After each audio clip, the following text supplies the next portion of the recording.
दोस्तों, सऊदी अरब की गिनती आज दुनिया के सबसे अमीर देशों में की जाती है। सऊदी अरब एक इस्लामिक देश है। इसकी स्थापना सन 1750 में सऊद द्वारा की गई थी और मक्का मदीना मशहूर शहर भी यहीं पर मौजूद है। दोस्तों, सऊदी अरब दुनिया का सबसे बड़ा कच्चे तेल का उत्पादक और निर्यातक है। दुनिया में कच्चे तेल की इंडस्ट्री में आज सऊदी अरब का 17% से भी ज्यादा योगदान है। इस देश की अर्थव्यवस्था का 90% से भी ज्यादा सिर्फ तेल पर ही टिका हुआ है। पिछले 5 दशक में सऊदी अरब ने बहुत तेजी से ऊंचाई को छुआ है। दोस्तों, एक वक्त था जब ये बहुत ही गरीब देश था, लेकिन आज के वक्त में देखा जाए तो सऊदी अरब में एक से बढ़कर एक गगनचुंबी इमारत देखने को मिलती हैं। सऊदी अरब में महिलाएं भी पुरुषों की तरह स्पोर्ट्स में हिस्सा लेती हैं और ड्राइविंग भी करती हैं। और देखा जाए तो आज सऊदी अरब अपने कठोर कानून में बदलाव कर रहा है। आज सऊदी अरब को शेखों का देश कहा जाता है। यहाँ के शेखों के पास बेशुमार पैसा है और दोस्तों, यहाँ के लोग गोल्ड से बहुत ज्यादा प्यार भी करते हैं। यहाँ के शेख शेर जैसे जानवर पालते हैं। लेकिन दोस्तों, आज से 100 साल पहले सऊदी अरब की स्थिति बिल्कुल उलट थी। आज की इस वीडियो में हम जानेंगे कि तेल की खोज से पहले सऊदी अरब की स्थिति कैसी थी। तो दोस्तों, हिस्ट्री फोरम की एक नई वीडियो में आपका स्वागत है। दोस्तों, किंग अब्दुल अल अजीज ने सन 1932 में सऊदी अरब की स्थापना की थी। ये वो दौर था जब सऊदी अरब में तेल की खोज नहीं हुई थी। दोस्तों, तेल की खोज होने से पहले सऊदी अरब एक बहुत ही गरीब देश था और अपनी आय के लिए हज से होने वाली आमदनी पर निर्भर करता था और यहाँ थोड़ी बहुत खेती भी होती थी। यहाँ ना तो सड़कें थी और ना ही किसी तरह की कोई बुनियादी सुविधाएं थी। ज्यादातर लोग अनपढ़ और कच्चे भोजन पर ही निर्भर थे। लोग कबीलों की तरह जीवन व्यतीत करते थे। आज यहाँ पर आलीशान घर नजर आते हैं। किसी दौर में यहाँ पर मिट्टी के टूटे फूटे घर बने होते थे। इसके अलावा यहाँ पर मोती का काम बहुत बड़े लेवल पर किया जाता था। बहुत से लोग ईस्टर्न और वेस्टर्न देशों में रोजगार ढूंढने जाते थे, जहाँ पर किसी भी मजदूरी से अपना जीवन यापन करते थे। पानी के कुएं लोगों के घर में हुआ करते थे, लेकिन रेगिस्तान होने की वजह से कुएं धीरे धीरे सूखने लगे। सन 1950 तक सऊदी अरब के हालात काफी खराब थे।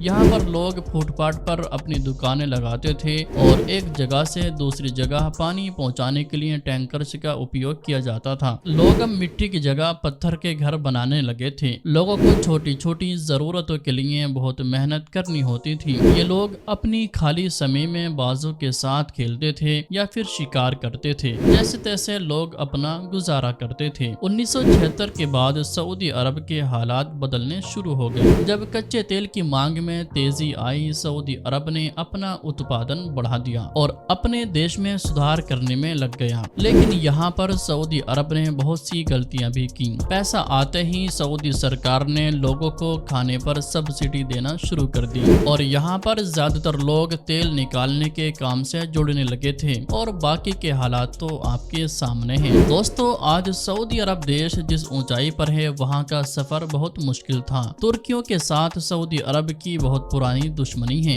एक वक्त था जब मिडिल ईस्ट के देशों में इस्लाम धर्म का प्रचार बहुत जोरों शोरों से चल रहा था और लोग बहुत तेजी से इस्लाम धर्म कबूल कर रहे थे और इसी वजह से अरब के लोगों की अलग ही पहचान बनने लगी थी। क्योंकि दोस्तों, सऊदी अरब अपने किंगडम की शुरुआत कर रहा था। चलिए दोस्तों, अब बात कर लेते हैं सऊदी अरब के दिन किस तरह से बदले। दोस्तों, सन 1938 में एक अमेरिकी तेल कंपनी ने सऊदी अरब में तेल की खोज की। सऊदी अरब में दुनिया के सबसे बड़े तेल के कुएं की खोज होने के बाद सऊदी अरब के दिन बदल गए। यहाँ की अर्थव्यवस्था ने तेजी से करवट ली और सऊदी अरब ने पूरी ही दुनिया का तेल का सबसे बड़ा उत्पादक देश बन गया। जिन लोगों के पास खाने तक के पैसे नहीं थे, उन पर पैसों की बारिश होने लगी। जो देश भारत से खजूर, मोती और सीप के कवच के बदले भोजन और कपड़े लेता था, वो खुद अब तेल से मिले पैसों की बदौलत सबसे तेज ग्रोथ करने वाली इकोनॉमी बन गया। तेल की बदौलत ही सऊदी अरब में सब कुछ बदल गया। खाने पानी की बेहतरीन सुविधाएं, बेहतरीन हॉस्पिटल, मॉल्स, होटल वगैरह बहुत ही कम समय में बन गए। लोगों ने पढ़ाई पर ध्यान देना शुरू किया।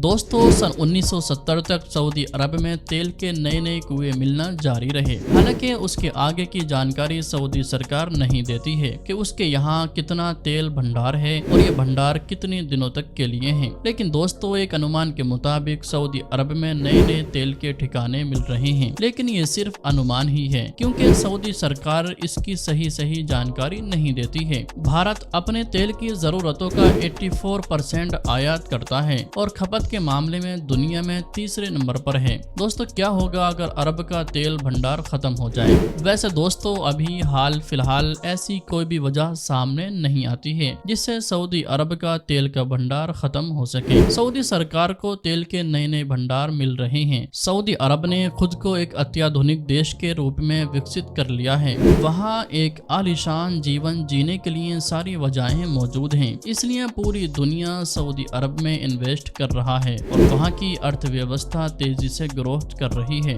हालांकि टेक्नोलॉजी में एक नई क्रांति आने की वजह से सऊदी अरब की इकोनॉमी को झटका लग सकता है और वो टेक्नोलॉजी है इलेक्ट्रिक वाहन। तेल की आए दिन बढ़ती कीमतों से परेशान कंपनीज ने तेल के अल्टरनेटिव की खोज में कई साल लगाए और इसी वजह से इलेक्ट्रिक वाहन बाजार में आ गए। इलेक्ट्रिक वाहन आने से लोगों की तेल की डिमांड कम होगी। धीरे धीरे पूरी दुनिया तेल के ऊपर अपनी निर्भरता खत्म करने और अपनी इकोनॉमी को बूस्ट करने के लिए इलेक्ट्रिक वाहन पर बहुत जोर दे रहा है। अगर इलेक्ट्रिक वाहन यूं ही बढ़ते चले गए तो ये सऊदी अरब की इकोनॉमी के लिए अच्छा नहीं होगा और उनको मिलने वाले पैसे का सोर्स बंद हो जाएगा। इस स्थिति में सऊदी अरब को अपनी इकोनॉमी को बचाने और खुद को दौड़ में बनाए रखने के लिए कमाई के नए नए सोर्स ढूंढने पड़ेंगे, वरना दोस्तों वो दिन दूर नहीं जब तेल के भंडार होने के बावजूद अरब देश फिर से 1938 से पहले की स्थिति में पहुंच जाएगा। फिलहाल दोस्तों आज की अपनी इस वीडियो को यहीं पर खत्म करते हैं। वीडियो पसंद आने पर ना सिर्फ वीडियो को लाइक करें बल्कि अपने दोस्तों के साथ जरूर शेयर करें और इसी तरह के नॉलेजेबल और हिस्टोरिकल वीडियोस हमेशा देखने के लिए हमारे हिस्ट्री फोरम यूट्यूब चैनल को जरूर सब्सक्राइब करें।